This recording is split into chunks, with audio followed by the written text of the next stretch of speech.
پر ایمان لائے اور مال باوجود عزیز رکھنے کے رشتہ داروں اور یتیموں اور محتاجوں اور مسافروں اور مانگنے والوں کو دیں اور گردنوں کے چھڑانے میں خرچ کریں اور نماز پڑھیں اور زکات دیں اور جب عہد کر لیں تو اس کو پورا کریں اور سختی اور تکلیف میں اور جنگ کے وقت ثابت قدم رہیں۔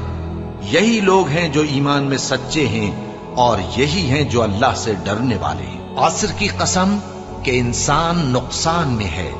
مگر وہ لوگ جو ایمان لائے اور نیک عمل کرتے رہے اور آپس میں حق پر چلنے کی تلقین اور صبر کی تاکید کرتے رہے۔ پھر ان لوگوں میں بھی شامل ہوا جو ایمان لائے اور جو صبر کی نصیحت اور ایک دوسرے کو مہربانی کی تلقین کرتے رہے۔ یہی لوگ اچھے نصیب والے ہیں اور ان کے صبر کے بدلے ان کو بہشت اور ریشمی لباس عطا کرے گا، اس میں وہ تختوں پر تکیے لگائے بیٹھے ہوں گے